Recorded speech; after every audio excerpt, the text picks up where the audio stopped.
Assalamualaikum warahmatullahi wabarakatuh. Perkenalkan, nama saya Zahrina Aprilia dari kelas B Agribisnis. NIM saya 200321100096. Di sini saya akan menjelaskan tentang pengertian dan konsep negosiasi, lobby dan diplomasi, dan hubungan antara ketiganya. Negosiasi sendiri adalah suatu kegiatan tawar-menawar untuk mencapai kesepakatan kedua belah pihak. Sebuah negosiasi tidak akan terjadi tanpa adanya komunikasi yang melibatkan emosi, persepsi, dan permainan kata-kata.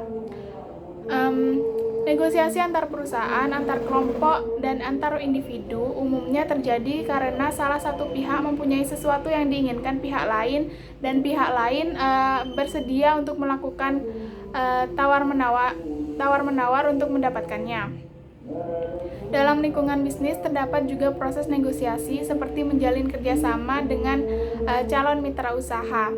Negosiasi digunakan untuk menjembatani dua kepentingan yang berbeda, misalnya antara produsen dan konsumen. Oleh karena itu, agar terjadi suatu kesepakatan di antara kedua belah pihak diperlukan proses negosiasi ini. Sementara itu, orang yang melakukan negosiasi sering disebut dengan negosiator. Jadi, konsep dari negosiasi adalah bentuk interaksi yang dilakukan antara dua pihak atau lebih dengan kepentingan yang saling bertentangan dan berkehendak untuk memecahkan masalah yang dihadapinya, sehingga mencapai suatu kesepakatan. Untuk konsep dari lobby sendiri adalah pendekatan awal yang menjurus ke suatu tujuan yang menguntungkan baik ataupun kedua belah pihak, baik satu ataupun kedua belah pihak. Kegiatan lobby tidak hanya diperlukan oleh individu untuk memperoleh apa yang menguntungkan dari pihak lain, tetapi juga diperlukan bagi kepentingan suatu organisasi. Bagi suatu organisasi, kegiatan melobi diperlukan demi suksesnya pelaksanaan rencana-rencana. Lobby dilakukan dengan tujuan untuk mempengaruhi secara persuasif agar pihak lain mau memenuhi keinginan dan tujuan pihak yang melobi. Kegiatan lobby ini bisa menambah jaringan koneksi di beberapa sektor, sekaligus keberhasilan lobby dipengaruhi seberapa banyak dan luas jaringan yang dimiliki.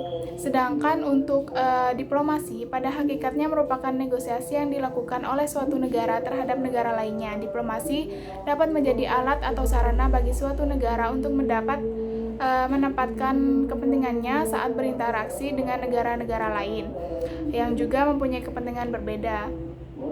Sejalan dengan negosiasi yang telah dijelaskan sebelumnya, pada dasarnya diplomasi juga bertumpu pada usaha untuk mencapai kesepakatan di antara negara-negara yang terlibat. Dengan demikian, diplomasi pada dasarnya merupakan sarana yang digunakan negara dalam kaitannya untuk memelihara kepentingannya di pentas internasional melalui perwakilan negara tersebut.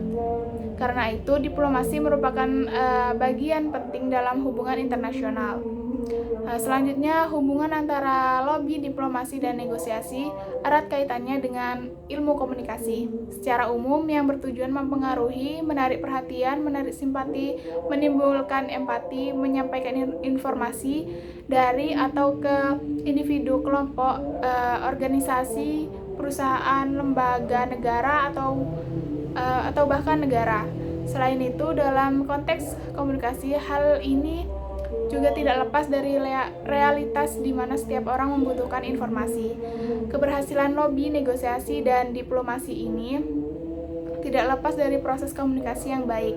Hal ini tak lepas dari konsep ketiganya, yaitu konsep negosiasi sebagai bentuk interaksi yang dilakukan antara dua pihak atau lebih dengan kepentingan yang saling bertentangan dan berkehendak untuk memecahkan masalah yang dihadapinya bersama. Dan konsep lobby adalah pendekatan awal yang menjurus ke suatu tujuan yang menguntungkan baik satu ataupun kedua belah pihak.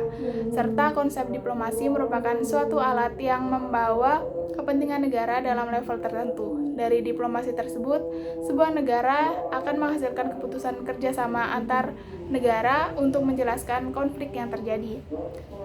Cukup sekian penjelasan dari saya, kurang lebihnya mohon maaf. Wassalamualaikum warahmatullahi wabarakatuh.